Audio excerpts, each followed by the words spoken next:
Good evening, I'm Jeff Bennett. On the Navaz is away. On the NewsHour tonight, Russia hammers Ukraine's capital with a massive attack in retaliation for strikes against its oil infrastructure.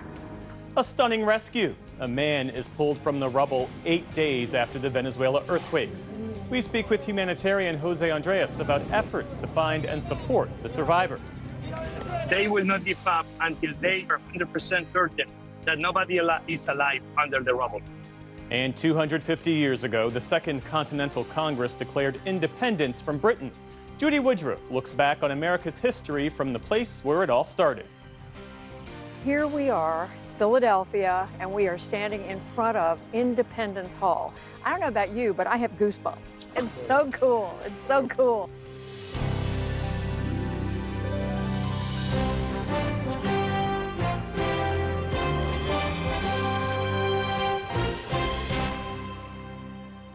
Major funding for the PBS News Hour has been provided by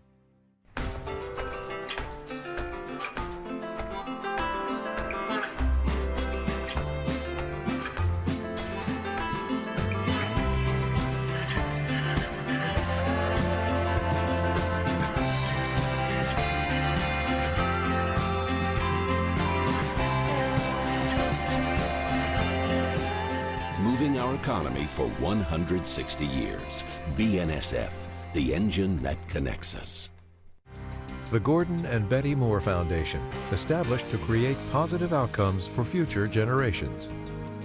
And friends of the News Hour, including Robert S. Kaplan and Wendy J. Selden through the Raymond James Charitable Endowment Fund.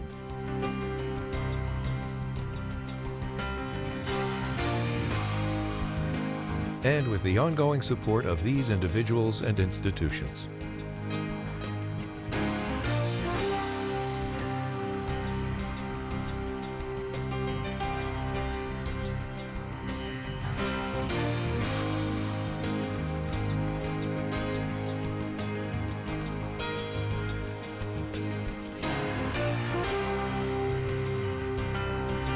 This program was made possible by the contributions to your PBS station from viewers like you.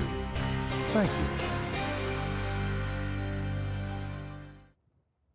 Welcome to the NewsHour. Ukrainian President Volodymyr Zelensky today vowed a forceful response after an overnight barrage of Russian missiles and drones killed at least 25 people in Kyiv and wounded many more. Ukraine has also intensified its own campaign, launching waves of drones deep inside Russia and striking military sites and oil refineries. Those attacks have contributed to fuel shortages in parts of Russia. Yet, despite the escalating strikes on both sides, the front lines have changed little, nearly 4.5 years into this war. Stephanie Tsai reports. In Kyiv today, the aftermath of another night of Russian aggression. Workers dig through the charred husks of what were once homes, carrying out bodies. Elsewhere, rescue workers rush to recover the living, pinned down in pain by the rubble. The latest devastation, a lot even for the battle-worn emergency workers. Neighbors gathered with forlorn faces.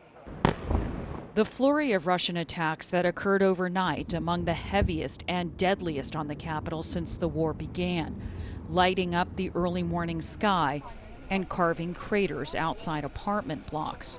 We ran inside and then heard the explosion. We were able to take cover, but everything is destroyed. I don't even know what to say. People are still trapped under the rubble.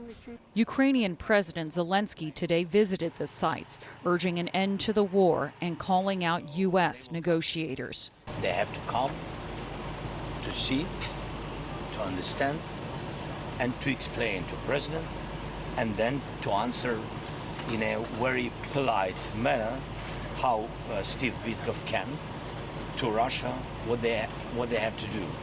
Quickly sit, negotiate, stop this war. The Kremlin spokesperson today was unmoved. Russia will continue to intensify pressure on the Kyiv regime in order to achieve the goals it has set. The attacks in Kyiv come a few days after Ukraine launched its own strikes on Russia. Russian citizens now subjected to the terror of drone warfare in their own territories. A Ukrainian drone Tuesday struck an apartment building outside Moscow, injuring 4 and killing a 6-month-old baby. The awful consequence of a Ukrainian attempt to turn tables in the 4-year-long war that's killed tens of thousands of Ukrainian civilians. Its long-range drones have hit military installations and oil refineries across the nation. Ukraine has struck 24 Russian oil refineries over the past month, and Russians are feeling the consequences. Lines for gas stretch for hours, with 55 of Russia's 83 federal districts reporting severe fuel shortages. The gas crunch is fueling calls for an end to the war. I don't know what I can do, of course. I'm not a politician. But I think the end of the war, peace. This is the only way to stop this deficit from developing? Of course, to come to some kind of agreement somehow. I don't know. This has been going on for a while, after all. On Sunday, Russian President Vladimir Putin acknowledged the fuel shortage for the first time. You are well aware that problems persist for both drivers and businesses. Lines at gas stations, unfortunately, also remain. But Russia's mounting losses haven't just been economic. Analysts estimate there have been well over 1 million Russian military casualties, including hundreds of thousands of dead. And with military recruitment down 20% from this time last year, Russia, for the first time, is losing more soldiers than it can recruit, according to a February report by Bloomberg. So deadly are sections of the front line that pro-Russian military bloggers have been circulating a shocking estimate. The average life expectancy of a soldier on the front line during an assault is 20 to 35 minutes, one post reads. It is not possible to verify that with public data. At the front, over the past 3 months, Russia has lost 100 square miles of territory to Ukraine. Kremlin spokesperson Peskov said Monday that Russia's demands remain the same. Our position is well known. In fact, our position has not changed. Russia wants Ukraine to cede 4 regions, cap its military, and abandon its bid for NATO. The demands insult Ukraine's sovereignty, so the war grinds on. In its latest air assault, Russia launched nearly 500 drones and 74 missiles. The terror in Kyiv lasted 11 hours. Ukraine is pleading with allies for more air defenses to defend its capital and its people. For the PBS News Hour, I'm Stephanie Tsai.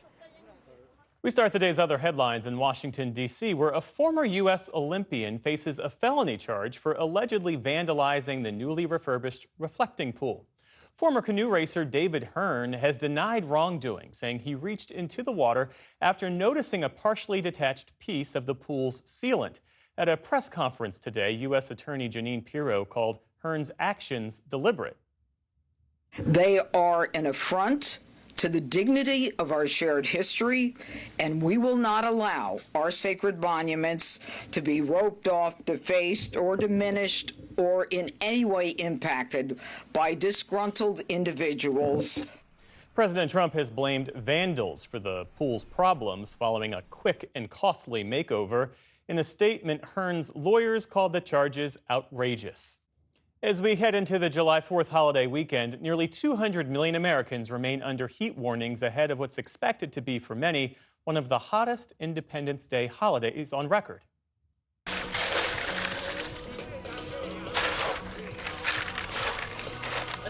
In Atlanta, where the heat and humidity made it feel around 106 degrees, cooling stations brought much-needed relief. On the sweltering streets of Manhattan, fans were out in full force, fighting against temperatures that felt as high as 110 degrees. And in the nation's capital... Yeah, so I was in the house all day. This is terrible. This is too hot for me right now. For many, fountains offered an oasis from the 111-degree heat index. And while the East endures the heat, the West battles red flag warnings and wildfires. In Colorado, the Aspen Acres fire has nearly doubled in size in just the span of a day, and at last check was completely uncontained. Several communities there have been ordered to evacuate. A new report shows that hiring slowed significantly in the U.S. last month as businesses remain uneasy about the state of the economy. The Labor Department says employers added just 57,000 jobs in June, less than half of May's total.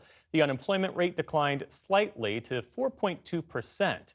That comes as 720,000 people left the labor force altogether, pushing the participation rate to a 5-year low. At the White House today, President Trump's director of the National Economic Council brushed off the weaker-than-expected numbers. I think that if you smooth through the ups and downs over the last 3 or 4 months, we're on a really steep upward trajectory. Some economists say the slowdown was a delayed response to the war in Iran, which drove up gasoline prices, fueling broader inflation. The Vatican has excommunicated a group of ultra-traditional Catholics after they defied the Pope and consecrated 4 new bishops.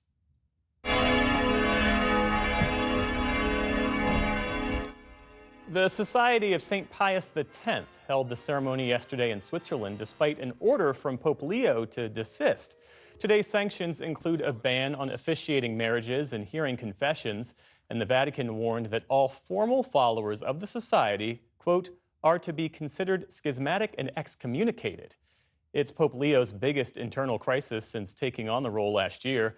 The group has opposed modern reforms going back decades, but insisted today that they remain part of the church. And as one member put it, the Pope remains our Pope. In the UK, Prime Minister Keir Starmer issued a formal apology today for the British government's role in separating unmarried mothers from their children in the decades following World War II. The shame was never yours. The shame is ours. And I say that on behalf of the whole country. Along with an apology, Starmer also said affected mothers and children would be provided with better access to adoption records and mental health support. Between the 1940s and 1970s, an estimated 185,000 babies of unmarried mothers were adopted in England and Wales. Advocates say the mothers were often pressured into giving up their children. Starmer called the practice a stain on the country's history. These harms were compounded by the actions and failures of the state.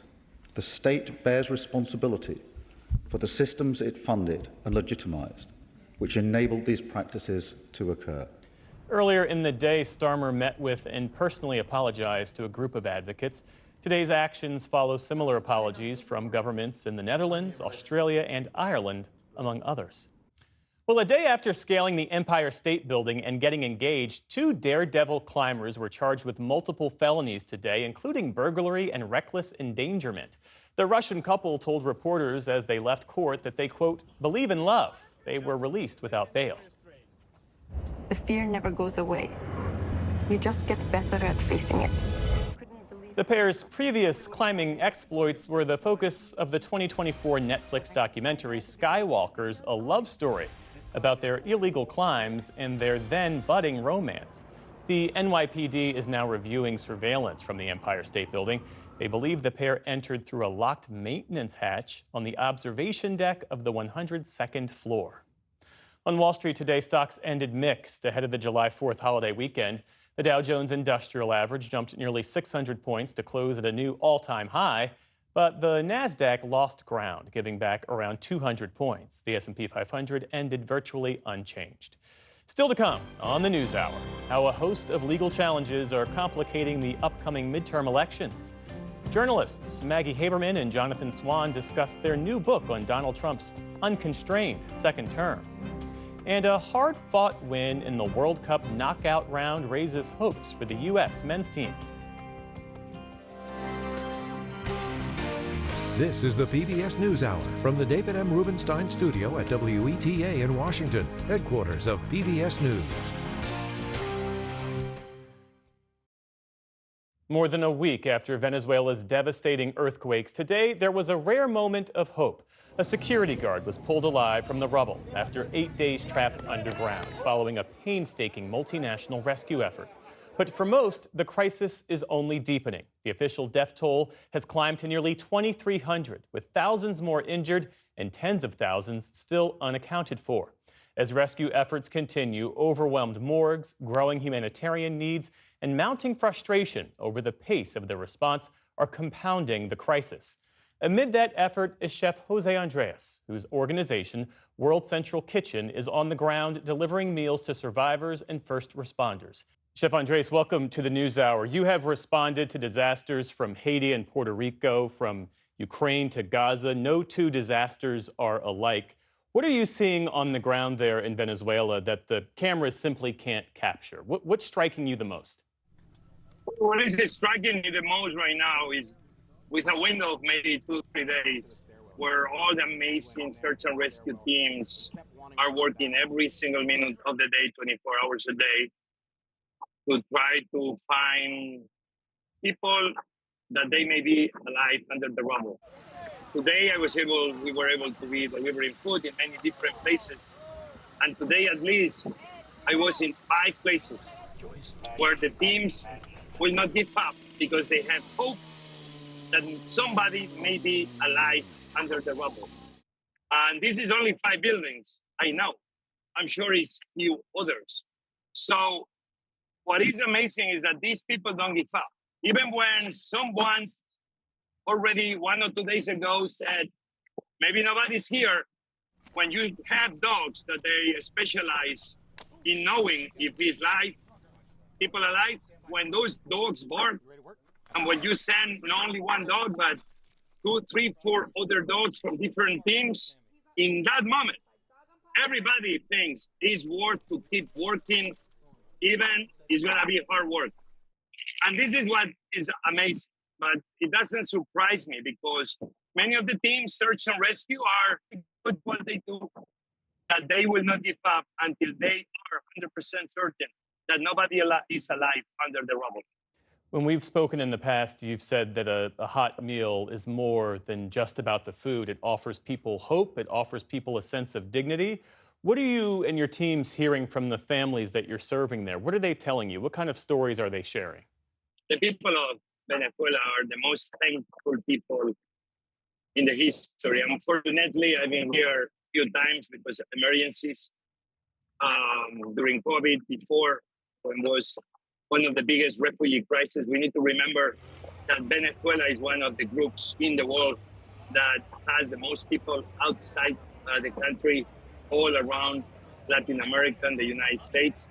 And so the people cannot be obviously more thankful. Obviously, those families that they are not moving from the building, that they are hoping and praying that they will find their families alive, but if not, they will not move until they don't recuperate the body of their loved one. Today, unfortunately, I was in few buildings in the moment that they rescued the body of some family members. And that's probably one of the most powerful moments that you see in an earthquake. It's kind of a bittersweet moment because the people knew that already they were not alive. But it's kind of some joy to know that they are not going to be doing a mass in the rubble of the building, and that they're going to be able, for one last time, to say goodbye and to know that they're going to be bringing them home to pay respects one last time. Yeah. Right now, the world's attention is focused on the rescue effort, but you've been through enough of these disasters to know that the next phase can be, in some ways, more dangerous. What are you worried the most about in the coming days and weeks? Well, listen, in some of these situations, you will always hear about cholera, but I think overall the situation is hard. But, people know that if you have clean water and you feed people with clean water in clean kitchens, you minimize any risk of that. We could see it yesterday. It's a lot of insects, it's a lot of mosquitoes. That's obviously a problem. But the biggest question is all the people that lost their homes. Some of them, they have ways and means, but many of them don't. What is going to happen with them? Where is going to be home for them next? In these situations, beyond even earthquakes, that's obviously the biggest one. World Central Kitchen, we're getting ready for what is going to be already this phase 2, as government and other agencies, UN and others, are setting up the camps. Most important is to make sure that we are able to be taking care of the needs of all those families. Chef José Andrés of World Central Kitchen speaking to us tonight from La Guardia, Venezuela. Thanks again for your time this evening, sir. We appreciate it. Thank you.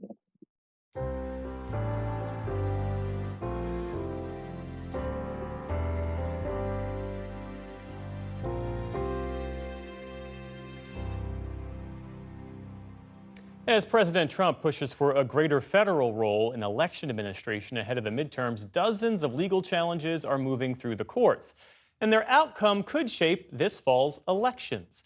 Our Liz Landers has more on the constitutional questions now before judges. In the last few days, there have been a number of judicial rulings related to election cases across the country. On Wednesday, a judge in Washington blocked the U.S. Postal Service from changing its delivery of mail ballots. This came after the president signed an executive order requiring states to provide lists of eligible voters that intend to vote by mail. The judge this week said that order was not legal based on a 2021 agreement the agency struck with the NAACP. I'm joined now by Ben Ginsberg. He spent decades working as a Republican election lawyer, including on the landmark Bush v. Gore dispute after the 2000 election. Ben, thank you for joining NewsHour. Thank you, Liz. Nice to be here. Let's start with that mail vote ruling yesterday about the president's executive order that he signed in March, which that judge determined is not legal. The White House and the president keep losing when these election executive orders are challenged. How much authority does the president and executive branch have over election administration? Well, according to the courts, not as much as they think they have. The Constitution of the United States is very clear that the time, place, and manner, in other words, how to conduct an election, is up to the states. And there's a provision in the Constitution that gives Congress the ability to do nationwide rules in some cases and rules for their own federal elections in others. Nowhere in the Constitution is there any mention of executive authority, the president's authority, and that's why he's losing so many of these cases in so many areas. It seems possible that the Postal Service could try to skirt this in some way based on statements that the Postmaster General has made in recent weeks. What's your advice to voters who prefer to cast their ballot by mail? I think that voters can rest assured that Postal Service overreach is not going to be tolerated by the courts. The Postal Service is currently engaged in a rulemaking process which they think will give them the authority to go ahead with what the president wants on mail-in ballots. However, that's been enjoined by a court. The rulemaking itself is, I think, on really weak grounds. And once the rulemaking is finalized, it will be taken to court. So I don't think there's much of a chance of this being able to be done. Having said that, I think there will be an increased responsibility on voters who want to vote by mail to get their ballots in the mail early. Turning to the Supreme Court, a majority of justices ruled this week that states must be allowed to receive and count ballots in an election up to 5 days after the actual election day. Does this ruling settle the mail ballot deadline question for 2026? Yes, I think that it does. I think that there is little room for any sort of challenge against that as a legal matter in court. The decision you're referring to, the Watson decision, also contains some interesting language about who has authority over elections. And like a lot of other lower courts have been saying regarding the cases brought by the administration, the president does not have authority over elections. So the Supreme Court went and described that states do and Congress can, but it was silent about any authority for the president to determine policy on elections. For months now, the Attorney General has been asking individual states to turn over their voter rolls. Many have refused and have challenged this in court. On Monday, the Department of Justice lost their 11th such case when a judge in New Hampshire struck this down, saying that the Justice Department did not prove why it needed that voter information. As a Republican election lawyer yourself, what do you think that the Department of Justice is getting wrong here legally? I think the Department of Justice is losing all those cases because their client, the President of the United States, is insisting on the Justice Department bringing those cases. But the authorities we've been talking about before simply don't extend to this sort of attempt to get massive voter lists.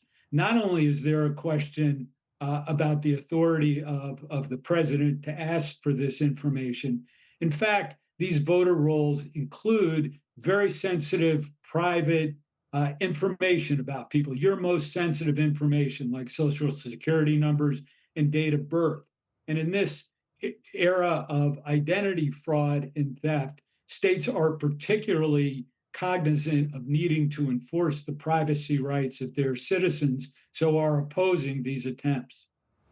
And what kinds of post-election lawsuits are you anticipating from both the Republicans and Trump world and also Democrats here now that we're seeing a lot of this litigation and the groundwork for this being laid right now? I think that if the elections are close, you'll see a lot of attempts to challenge elections. Remember that in 2020, supporters of President Trump brought some 64 cases alleging all manner of fraud and irregularities. And as a factual matter, they were unsuccessful in 63 of those 64 cases, and the 64th was a fairly minor matter. So I think you can anticipate lots of suits if one side or another doesn't like the outcome, but those suits are rarely successful unless they can produce hard evidence of some sort of irregularity or fraud. Ben Ginsberg, thank you for your expertise. Thank you, Liz.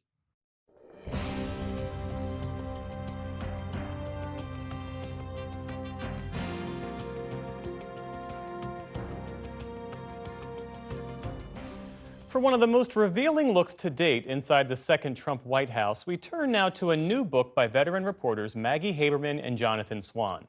It's called Regime Change, Inside the Imperial Presidency of Donald Trump, and Amna Nawaz spoke recently with its authors. She started by asking Haberman why those close to the president were willing to speak with her and Swan, and what those sources wanted readers to understand.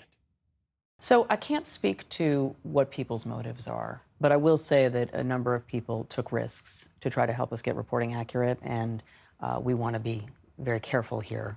I think part of why this book is resonating with people, and we've been very, very gratified by the interest in it, is because there has been so little inside the room reporting in this administration. Mm-hmm. It is really hard to get the level of detail that we got. It is really hard to get inside these rooms. It is really hard to check and recheck and make sure that you're confident in the scenes that we are describing. And it is one of the many ways in which this term is just unrecognizable to Trump's first term. And in term one, you know, Jonathan has this line about walking around with a slop bucket to people receiving their leaks here and there, because it was just constant infighting. Everybody was at each other's throats. Trump was new to Washington, didn't know most of his government. This is a very different White House. It is a very different administration. Loyalty is the premier characteristic that they looked for in the transition. And we tried to show exactly how this government is being run. And Jonathan, the use of the word regime in this case, that's one we usually use when we're talking about foreign governments, when I've used a lot as a foreign correspondent previously. You talk about the remaking of the presidency under this presidency of Donald Trump. Tell us about that.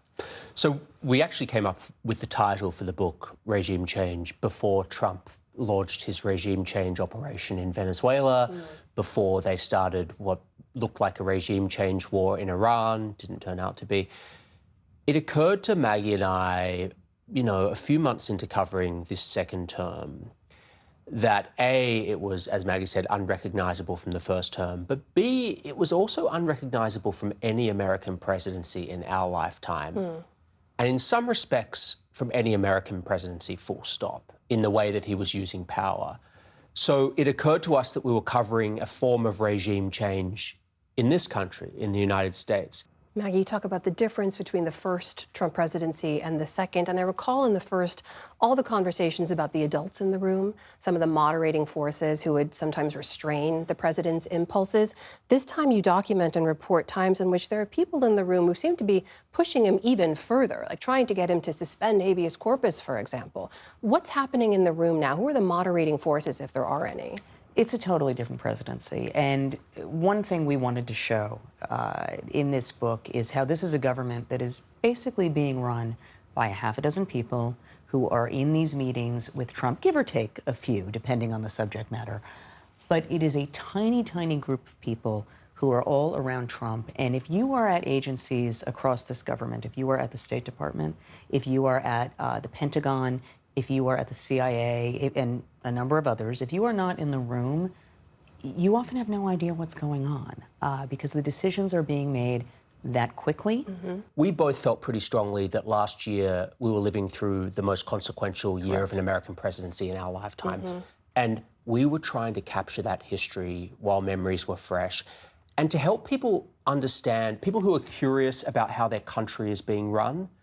The purpose of this book is to help pull back the curtain a little bit and to help people understand how decisions are being made. There is the Epstein issue, Maggie, which continues to bedevil this White House, and you document how they use the Situation Room, which has been used in President Obama's term to monitor the bin Laden raid, for example. That is where his top team gathers to try to figure out what to do about this. What does that say to you about how they're looking at this issue, even now? So a couple of things. It has been just working backwards. Among the documents that we got our hands on in reporting this book were secret polling memos within the Trump team, political team. It gets circulated to about a half dozen to a dozen people. What they found in those focus groups was that voters were proactively talking about Epstein. So it has broken through to a degree that this administration absolutely never, or at least most members of this administration, didn't think that it would.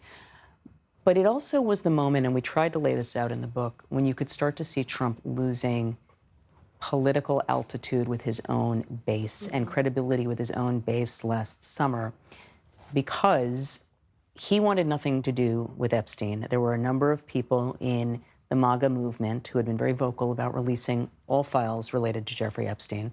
The administration had a president who just wanted the issue to go away. And they found themselves in a series of meetings in the Situation Room. Now, as you say, this is a place where national security decisions, including in this administration, get made. But here it turned into a crisis comms center for one specific issue, which was get us out from under this matter that was beginning to consume them. And we got deep inside some of these meetings.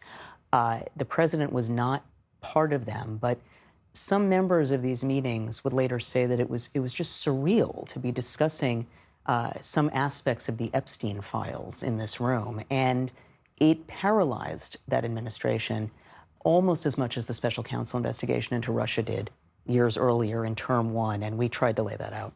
Jonathan, what should we take away about the role of Vice President Vance so far? Because you tell the story in the book about how he does challenge the group on how they should approach the Epstein issue. He speaks out against the potential for war against Iran, but says he'll support the president. You also write he knew the next 4 years came down to one thing, securing Trump's blessing as his successor. What should we take away from the book about him? Well, it's a nuanced picture, right? It's not sort of black and white. What's true about Vance is he is ideologically more consistent than Trump and feels more passionately about the MAGA issues than Donald Trump himself does. He's far more anti-interventionist than Donald Trump. He was the only one in our reporting that in the room with Trump made a vocal case against the Iran war. There were others on the team. In fact, almost everyone had some level of skepticism about this operation. But Vance was the one who took it to Trump directly, and it cost him. It irritated Trump. You've probably seen the president has reacted to the book. He's come after you and the book saying... We haven't seen it. Wow. Mostly made up is his quote. And Maggie, specifically about you, he calls you a third-rate writer and intellect who made a first-rate income because of your favorite president, me, as he writes. And we should point out, you've covered Donald Trump for years, going back to very early days in New York. What's your response to that? And also, that man that you covered back then, did you see him becoming the president he is today? That's a tricky question because there's a difference between did I see him becoming president and did I see him becoming this version of the president. Once he had become president, it was actually pretty easy to see him becoming this version of the president if the conditions allowed. And in terms of the response, he's attacked both of us before. It's nothing new and it doesn't impact our reporting. So, Jonathan, what should people take away from year one in terms of what it means for the remainder of the presidency? Well, we've seen Trump show people that the checks and balances that we thought existed in this system in many cases don't actually exist. In many cases, they're not laws, they're norms. And when you have a president who's willing to blow through them, and even sometimes when there are laws, you know, one thing that others much better than us have documented in this area, they've ignored tons of legal rulings when it comes to immigration at the lower court level. They haven't defied the Supreme Court yet, but this is an administration that is operating without much restraint, and a president that is trying to make his mark on the world. So I think, look, we don't want to start speculating, but it's pretty clear that he has designs on regime change in Cuba.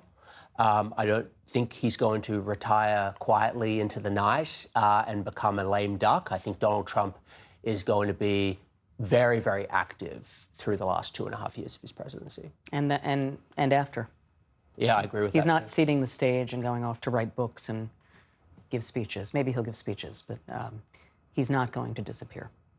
The book is Regime Change, Inside the Imperial Presidency of Donald Trump. The authors, Jonathan Swan and Maggie Haberman. Thank you so much to you both. Thanks for having us. Thank you.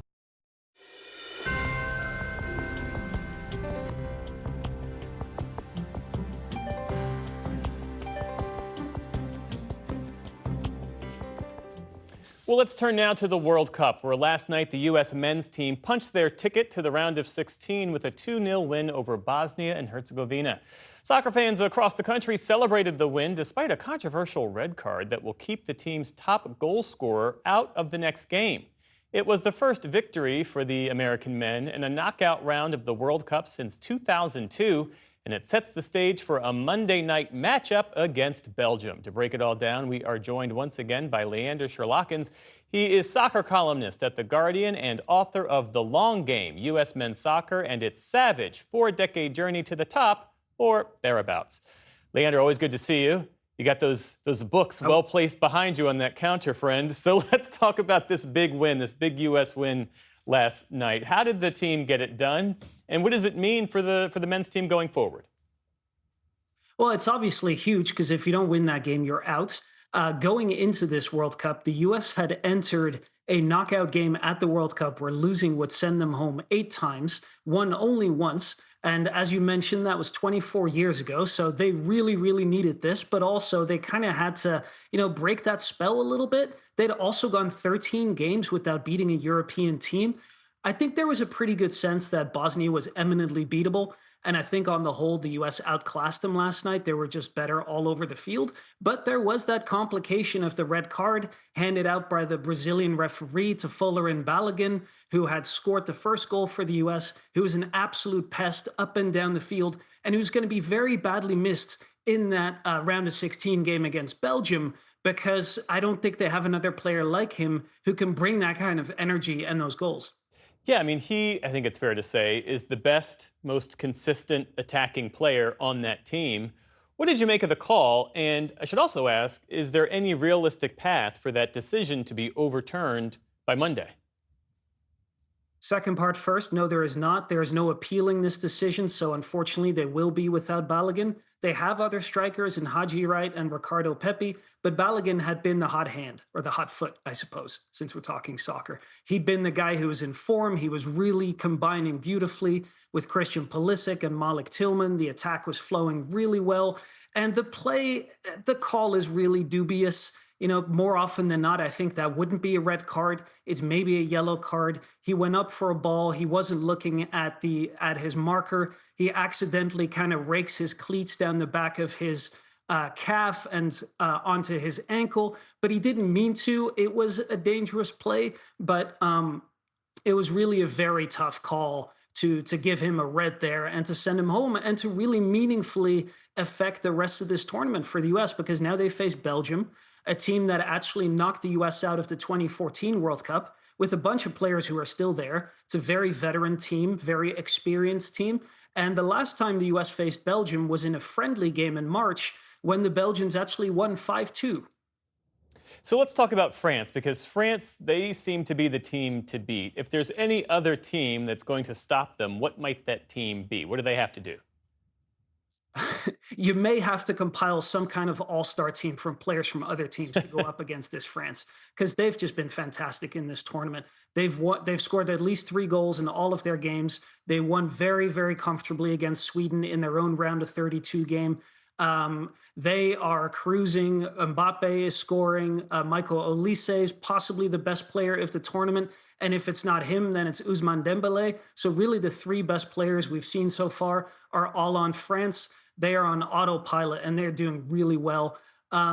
Spain is looking good too. They beat Austria really comfortably earlier today. They're rounding into form, but they have a fairly tough path into the semifinals. They will face the winner of Croatia, Portugal, and after that, they would face the winner of Belgium against the United States.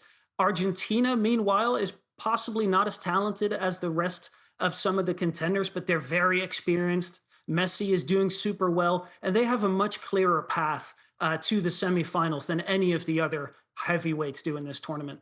Leander, we've got about 30 seconds left, and I want to get to this question because leading up to the Cup, there was all of this skepticism about access and attendance and the atmosphere. I remember a conversation on this very program with you about that very topic. We've now gotten some terrific soccer, some unforgettable moments. How did the World Cup change the narrative? You know, the World Cup is always redeemed by the World Cup itself. That's the amazing thing about it. No matter how much controversy there is, somehow once the games start and once we see all the beautiful goals and all the fun in the stands, everything else is forgotten. And maybe that's not ideal, but that's how it goes every 4 years. Leander Sherlockins, author of The Long Game, U.S. Men's Soccer and Its Savage 4-Decade Journey to the Top, or thereabouts. Always good to speak with you. Thanks for being with us. Thank you.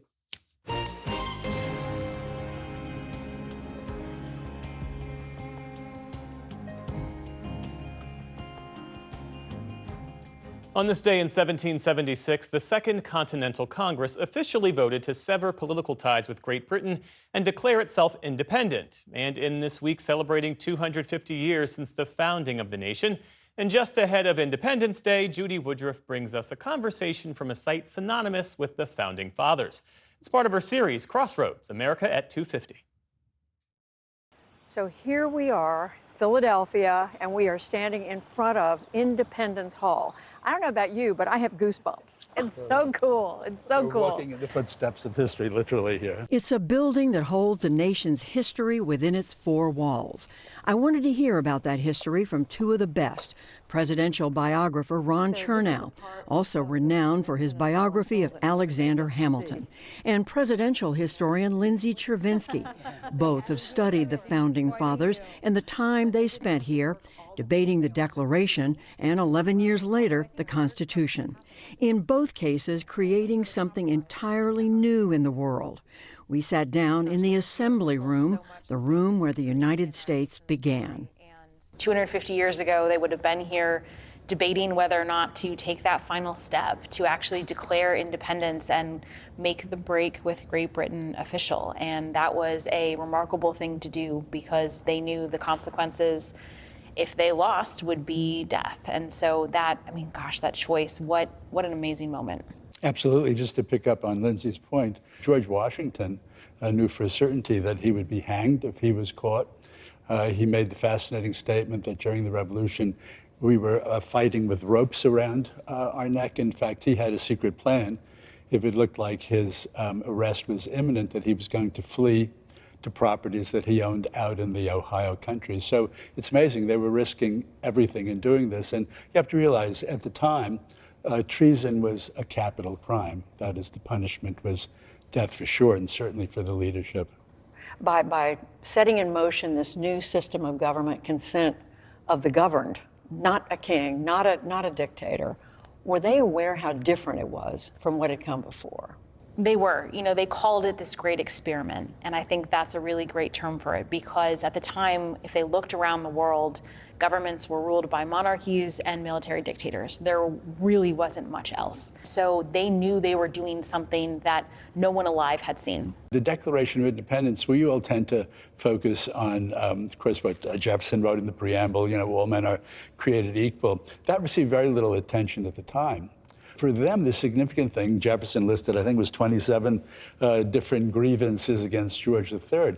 This was really an indictment. This was their legal brief against George III. And I think it tells you a lot about these rebels, that they felt the need to make the case. There was almost a slight defensiveness about it. It says in the Declaration that governments should not be abolished for light or transient causes. And lest anyone accuse them of light and transient causes, there was this very, very long list of grievances. These were very well-educated men. They had a lot of experience, but they were also operating within an international political community and tradition. So there was a British tradition of petition in which there was almost a formula in which you would open and then you would have your grievances and your demands at the end. And so they were plugging the Declaration into that tradition and using it to speak to potential allies around the globe. And I think this is so important because the war had already been taking place for over a year at this point. For a domestic audience, it was sort of after the fact. They were speaking to France and Spain, trying to convince them that they were not trying to destroy all monarchies, just this one monarchy. I want to ask you about the central figures here. George Washington was off fighting the British. He was in New York. Here were, among the central figures, Thomas Jefferson, John Adams, Benjamin Franklin. Why was Jefferson chosen to write the Declaration? Well, this is where I think John Adams' brilliance really comes into play.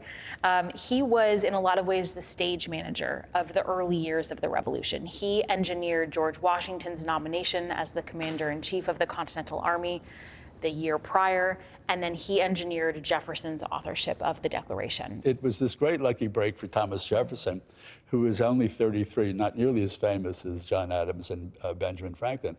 And I think that John Adams and certainly Benjamin Franklin, if they had realized the significance that would be attached to this by later generations, they would have realized they really blew it letting Jefferson do it. How would you describe the debate and disagreement over the Declaration? It was definitely less heated than the Constitution. The most famous change that they made was to take out the grievance that King George III had basically saddled the colonies with slavery. And that was the big change that I think Jefferson lamented at that moment, but they felt would be too controversial and potentially too divisive for the various colonies. Slavery was going to indeed be the glaring contradiction to the idea that all men are created equal, and would bedevil the country right to the present day. We're all taught in school that the major division at the Constitutional Convention was between the large states and the small states. No, said James Madison, who was sitting right in the middle of the front row here taking notes of the Constitutional Convention. The major split was between the slaveholding states of the South and the northern states. And it wasn't just slavery that they left out, Lindsay. It was what happened to Native Americans. Women were half the population completely left out, even though they said all men are created equal. How much was that an issue inside of them? Well, this is, a matter of great historical debate. I would argue that it matters a lot less what he was thinking at the time and much more how we read it and how successive generations have read it as almost a mission statement to try and live up to, imperfectly, of course, but trying to get a little closer with each passing generation. But I think that the important thing, and it was kind of one of the great gifts from the founders, is that they gave us the tools, they gave us the principles that have allowed us to criticize them. We can take that line of Jefferson, all men are created, and turn it around and use it against him. But I think that they saw themselves as initiating a process that would require constant change and constant self-improvement. I think it's one of the reasons why we have endured so long. But again, they gave us the principles that we have been able to not only turn back against them, but to correct these inequities. This has been a living document. I mean, it's a document that we live by as Americans. Yeah. It defined our system of government, but it's also been interpreted and reinterpreted, just as the Constitution certainly has been. Yeah, I think this is so important, and Ron mentioned Washington. Everyone who was in this room for the Constitutional Convention left disappointed. They didn't get something they wanted, and everyone had to make compromises. So the Constitution is really just a hodgepodge of compromises. And Washington, when he left, he wrote a letter and he basically said to his friend Benjamin Harrison, it's the best that could be had at the moment. That is not a declaration of triumph or success. It was, can we make a stronger foundation for the next generation to pick up our work and move forward? And they were not afraid of failure. They were afraid of inaction. Yeah, in fact, the preamble to the Constitution, we the people in order to create a more perfect union, it doesn't say we the people in order to create a perfect union. So already it's just kind of an approximation of where they hope to be. So Lindsay, you run the George Washington Library at Mount Vernon. Ron, you've written a Pulitzer Prize-winning biography of George Washington. He wasn't here, but he played a big role in what happened here. I do think George Washington made one important contribution that we sometimes forget about, which is that the Continental Army had had a massive victory earlier that year, that they had forced the British out of Boston, and the British then came down to New York City, where, of course, Washington met them. I'm not sure that so many people would have been willing to vote for independence if the Army hadn't proven that victory was possible. Why were we so lucky as Americans to have these men, Ron Chernow, at that particular moment? What do you think? I've thought about this question a lot, and I think that at a time when American society we were creating constitutions, new institutions, laying down principles, forging new governments. All of the best and most creative minds were swept into the political arena.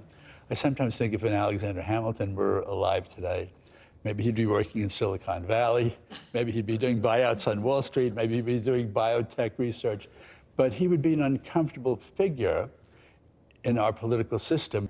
There was an expectation that if you could be a leader, there was an expectation that you would. And today, there's so many disincentives to public service. There's so much, potential vitriol or even violence. There are so many other things people of incredible intellect and talent would rather do. And so as a society, we are not encouraging the best and brightest to go into a political service role.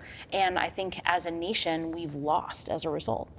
Which leads me to ask, if these men, these great men we're talking about, were to come back today, what would they make of what we've done with the American experiment? Ron, what do you think? Well, they'd be very impressed by kind of the size and wealth of the country, the dynamism of the economy. But in general, the fact that we exist. The fact that we exist.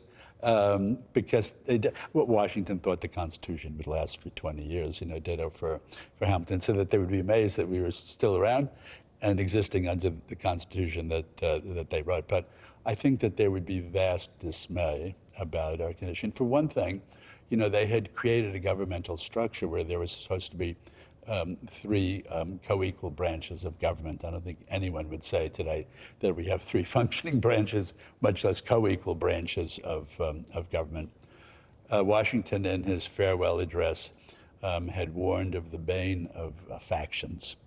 In other words, the bane of political parties. And we certainly are living through an era of extreme partisanship and hostility. I think that they would be stunned that Congress, over the course of several decades, has so willingly laid down in front of the executive branch and also the judiciary. Congress is supposed to exercise a very vibrant role in oversight of the other two branches, and they have willingly given up power in a way that the founders did not see in the course of human history, because typically humans and institutions are jealous of their own authority. Finally, why do you think the system has persisted? Why do we still have a democratic republic? And so I think we have been incredibly fortunate to live in a nation where we are inherently choosing to be Americans, that our initial founders were choosing this identity, and with each passing generation, that choice is both required of us and gifted to us. And I'm asking this question, Ron, at a time when many Americans feel the country hasn't lived up to its promise. The founders bequeathed to us this great but flawed system.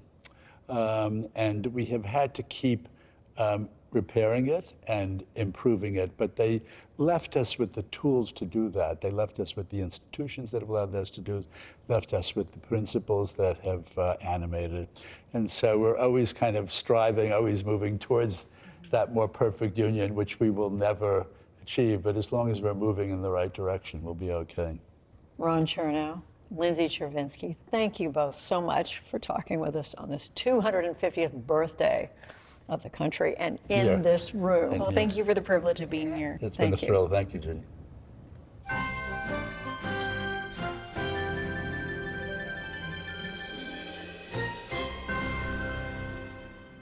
This weekend, the team here at PBS News premieres a new special, Bruce Springsteen, Finding America in Song. It's an expanded version of a report we brought you a few weeks ago, featuring a conversation with Springsteen himself about music, history, and the new Springsteen Center for American Music, opening as the country approaches its 250th anniversary. That's Sunday at 6:30 Eastern on PBS stations. Check your local listings. And that is the NewsHour for tonight. I'm Jeff Bennett. For all of us here at the NewsHour, thanks for spending part of your evening with us. Major funding for the PBS NewsHour has been provided by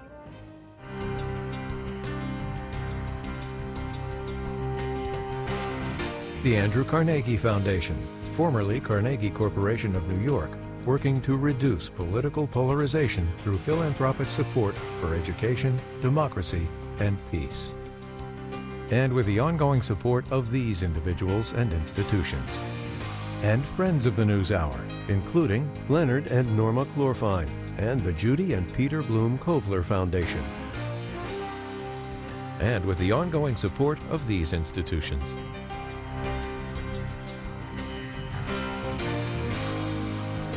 And friends of the NewsHour.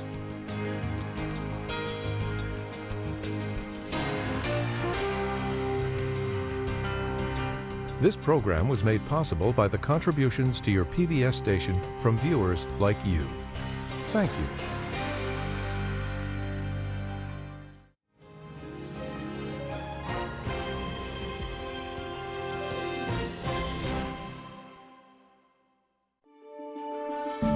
You're watching PBS.